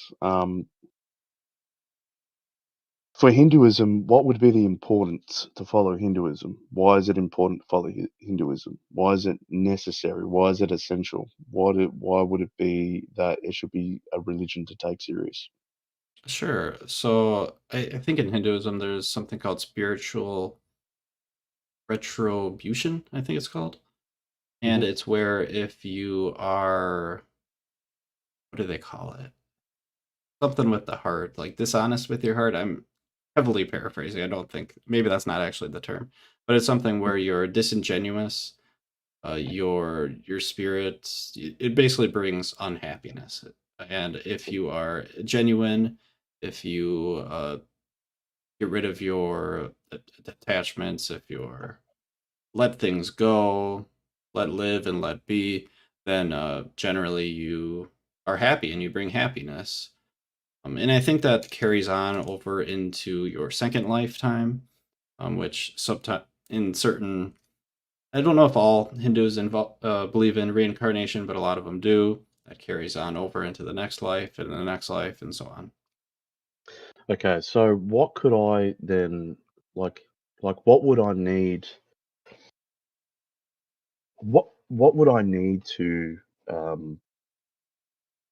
see that I need to follow this importancy?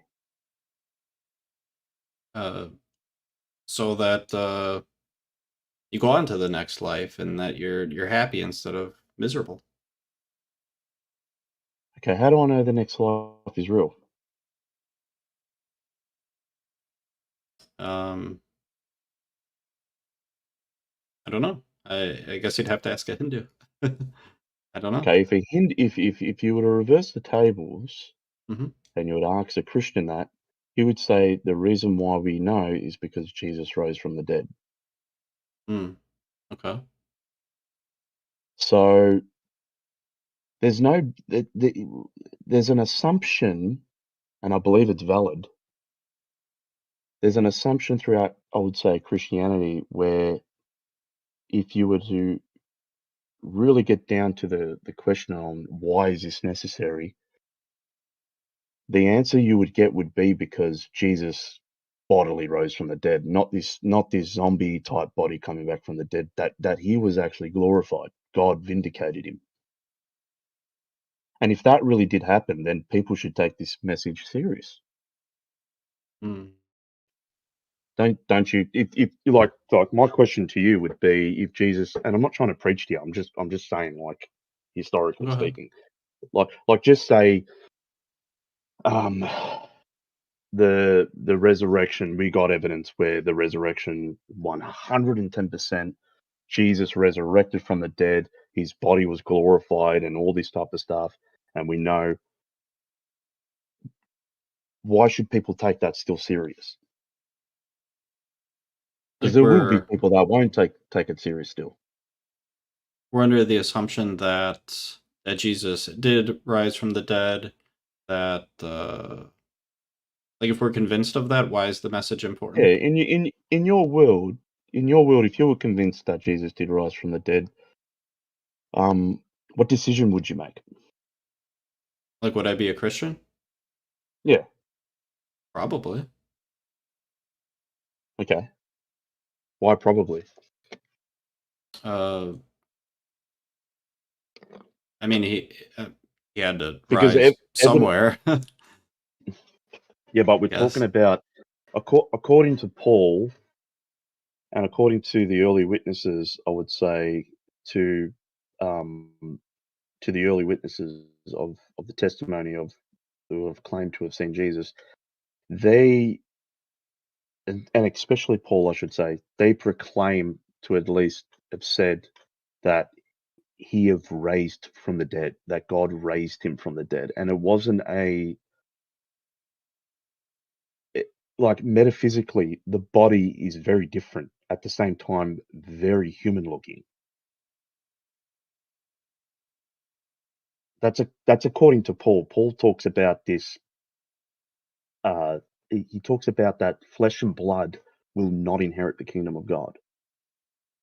Like Okay. this, the flesh and blood will not inherit kingdom of God. So this physical body that what we're in will not go into heaven.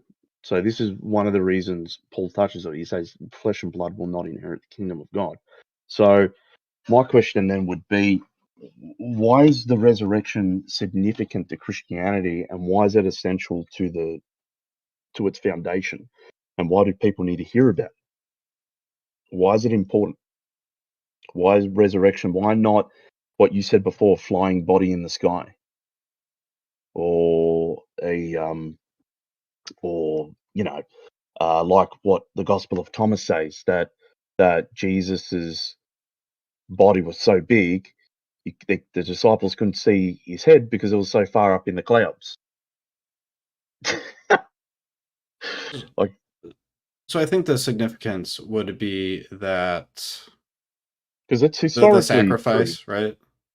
No one's discovered the body of Jesus, and the tomb's found empty by early witnesses. That's according to critical scholarship and historians.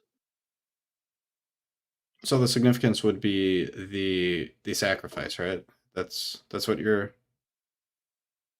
That would be the. Would you agree with that? The significance, I would say definitely the crucifixion is definitely significant, but I would say, how do I know that the crucifixion, theologically, at least to some degree, is true? Everyone dies on the cross. That doesn't mean anything. Right. It's just Jesus spoke about what was going to happen to him. He spoke about why it needed to happen. Then he spoke about that his body will be raised from the dead. And that narrative would only be important if he really did rise from the dead. Dying on the cross wouldn't be that important because he didn't rise from the dead.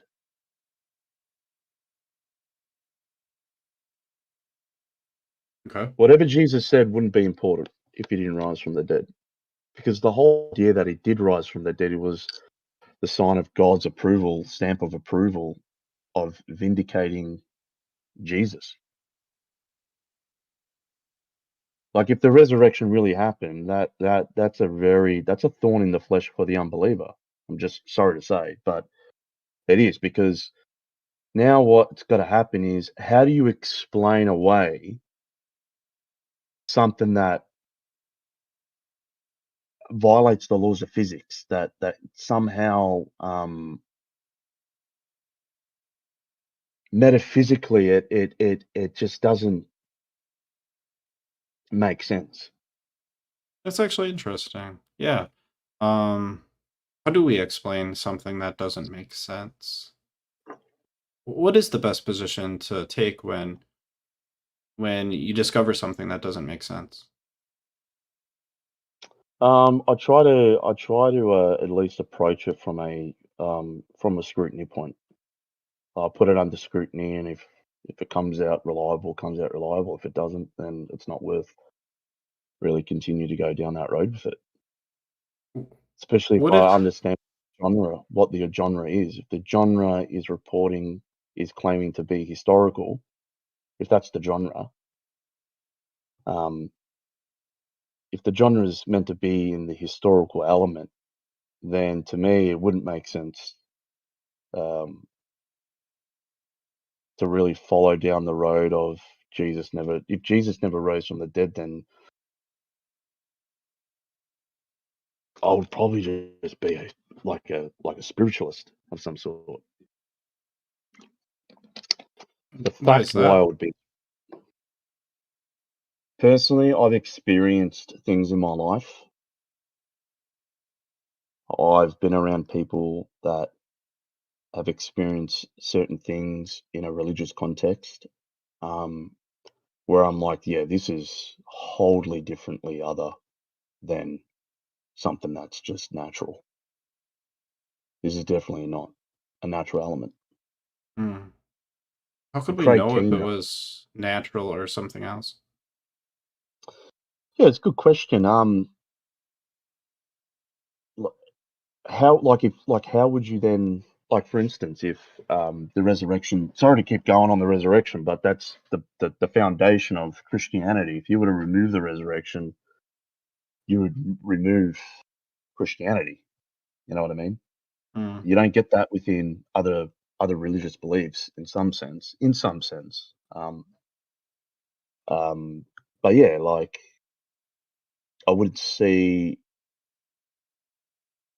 the fact. How would you prove, like, how would you know that, like, the resurrection obviously isn't a natural element to our reality? Um. Yeah. Like, people wake up Yeah. out of comas. People wake up out of comas. That's sure. People do wake up out of comas. People who end up dying and probably coming back to life, their heart beats again. But Hmm. that's not what the historical data is telling us. The historical data is telling us that people saw Jesus, right, in a physical. They thought it was a physical body, that his body was it was a physical body that they have seen.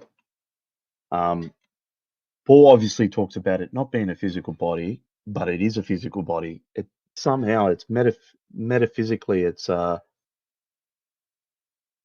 something's the mind automatically struggles to kind of go into the area of what's the possibility of there actually being supernatural elements throughout history or phenomena. Do you know what I mean? In my personal life and my personal upbringing, I've seen things Okay. and witnessed things where it automatically opens the door to, if this happens and if this could happen, then yeah, like why would it be like to me, it just shows me that that the supernatural was active within the world throughout centuries. People throughout history have claimed to have seen it. I think You just I take other religions. think I understand what you're saying. So, like, if you experience something and you can't explain it, there's no amount of uh, research or testing could figure out what this thing was, and then Yeah. you kind of assume that this has happened in the past with other people, and that you can kind of walk that back all the way back to even the resurrection. Is that what I'm hearing? I'm just saying, if I were to sit down on a chair and just think about stuff that are just common sense reality, how many people in this world who have claimed to have experienced something supernatural? Hmm. You put them all on the table.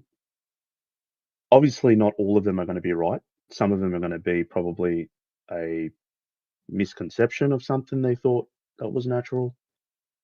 Some of them might say some of them might be hallucinations. I know the difference between something being at least real and a hallucination. Definitely. Oh, how could we tell the difference between something that was supernatural Mhm. and something that was natural, but we don't really know what the cause or the explanation was yet?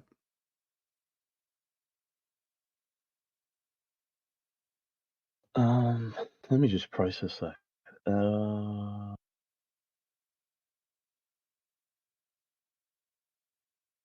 so you're saying exactly that one could perceive it being supernatural when it's really not?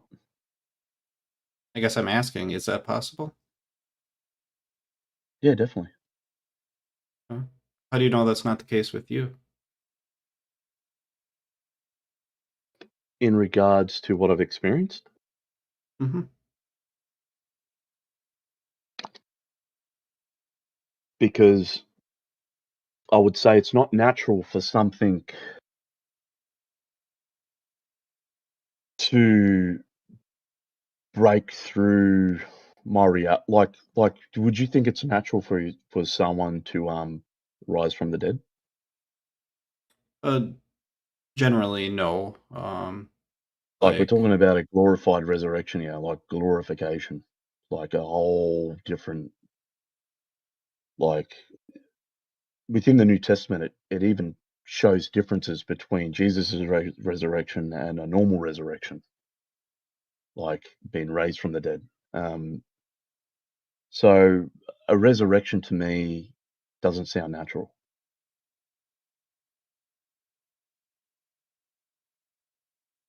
uh, So it would only be plausible if Jesus was risen from the dead, if he was God in the flesh. That's personally, that makes the most sense, at least to me. I Um, guess I was more interested in. You don't have to share if you don't want to, and that's perfectly of fine. of my experiences, Yeah, I was more interested in that. That I found super interesting. mm, I would say just probably for the sake of um, the discussion, I'll probably want to get a little bit into that, um, simply because it's something personally. Yeah, you don't have to Myself. disclose what it was. Yeah, Yeah, yeah. but I'm just But wondering how you I could know tell the the difference. difference. Okay, so I ended up in hospital um probably about 6 months ago. And you don't Um, have to share, by the way. I'm not pressuring you yeah, yeah. into. And I underwent some pretty severe hallucinations. So the amount of drugs they had me on, I was experiencing some pretty crazy stuff. It's just amazing how the brain works. Um, but I know the difference between that, believe it or not, and to what I've experienced because what I experienced was really strange and awkward. I was in a coma for 8 days. I was induced Oh. with ketamine, fentanyl. Morphine wasn't doing anything. So they were injecting me with all these crazy drugs, and I was seeing some pretty crazy stuff. Um, Pretty crazy stuff. Imagine. I mean, like, yeah. And I told the surgeons and the doctors and etc. And they told me that it's very common for people to experience hallucinations when they are injected nearly every day with ketamine or fentanyl. So you Makes tend to see sense. stuff. Yeah, and Mhm. I was on a high dosage of it too, so um yeah, it was pretty severe. But yeah, but I've had experiences where I've been in the room with someone, more than one person, so there's three of us or four of us, and we've all either heard or at least seen something that we both can say, yeah, that's not natural. Mm. And that that can't be hallucination because we're all claiming to have seen the same thing or heard the same thing at the same time. Obviously, I'm drawing in a strong analogy to what I've experienced, but um, yeah, it's definitely out of the ordinary. Hmm. Yeah. What did Um, that what did that feel like? it felt normal to me. Hmm. I like to me I'm expected to.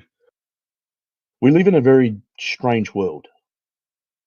You know, we live in a very dynamic, strange world. If someone can put their finger on it and say I've sorted it all out, yeah, I don't. It's just a lie, um, or just misinformed. I just think that the world is strange. I believe that um, not myself, but other people as well around the world have definitely probably experienced um, something similar to at least what you would see on resurrection terms with I would say within the gospels. um, so Craig Keener has written a book on miracles, and he's actually documented so many stuff around the world that kind of violates the naturalistic realm. Mm. It goes against it. um, Yeah, even Dale Allison claims to have had a very, very interesting experience when he was, I think, 16 on his front porch. And he's a critical New Testament scholar. He's a pretty critical. I don't agree with everything he says, but Mhm. um, in the stuff when he talks about the resurrection, I pretty much could agree with him on like just about on everything he says. I'll probably disagree on a little bit, but yeah, to me, it just like the supernatural world and the natural world. To me, as a believer, they're linked within each other. They're mangled within each other. They're not Mhm. separate. That's to my belief, anyways. That's what it teaches me that when God acts, He acts in His creation. He doesn't do something that's not really like for instance, Santa Claus going down the chimney, right? In the movies, you see, it's like, how can someone with so much unhealthy weight fit through a Get through chimney? such a yeah. You know what I mean? Sure. Um, I got following you. and, and and even if you were to say, well, God did it, it to me it just sounds a bit, well, that's a bit kind of out of the ordinary because Right. it just doesn't make sense why God would do that, if you know what I Mhm. mean. Where if you look at the Bible, I believe that things that do happen in accordance with creation. So So there's God's not really, important context behind it. If there's a reason, then it mm, kind of makes more sense. That's kind of what you're saying. Yeah, well, the parting of the Red Sea, for instance, with Moses. Um, again, people say no, that couldn't have happened because it's like when the waters part in the movies. Again, this is where it comes down to when the waters part in the movies. You've got like the whole Indian Ocean that splits, Yeah. and it's like you've got these massive, gigantic skyscraper water walls, and they're walking through it, Sure. and you can still see fish swimming on the side of these water walls. To me, I think that's probably a fundamentalist way of reading the text. Right. Um, Egyptologists like James Hoffmeyer, David Falk, Jan Asman, they believe an exodus did really happen. They believe that and when I mean an exodus, I mean like a large people group were coming out of Egypt. I know I'm diverging a little bit, but the reason why I'm talking about Yeah. this is because when God acts in creation, it's no different than a tsunami pushing back the waters before a tsunami hits a great like a great I would say the pushing back of the waters is very natural in some sense when you read it in the Exodus account, because it says that God sent a strong wind Mm. to blow back the waters. And winds are Like, possible. They're natural. well, yeah, everything you're reading there is very natural. It's in the natural elements of our experience. Like, it's just I would say the ancient writers, or at I'm gonna least let you wrap up your thought, and then I'm probably gonna end the show here, yeah, just so it's you're fine. aware. Yeah, it's fine. Okay. Yeah, it's fine. I would love to. I would have loved to dig a lot more into textual criticism and everything else, but obviously we're on a time schedule here. Right. Any last thoughts before I let you go? Cut you loose? Uh, Or any last question? no, Any just questions for me? yeah. I would ask you like what evidence the first question would be what evidence would you need to know if Jesus rose from the dead, and is evidence really and if Jesus did rise from the dead, is it really evidence that someone needs, or is it more of a heart issue Mm. or a mind issue? Yeah, I mean, I think somebody could be convinced either way. Um, I think, I mean, that includes myself. Like, I could be convinced either way, a hard issue or evidence. I like to say that, like, I would never be convinced emotionally, right? But the reason I can't say that is because I don't know what tomorrow brings. I don't know what next year Mm, brings, right? that's fair Um, enough. Yeah. and like as I stand now, what evidence could I discover that would lead me to believe that Jesus rose from the dead? Oh man, that's rough. Um, that's rough. Just because I think it's a claim that it's significant. It's It's bold, important, right? right? Yeah, it's important. It's bold.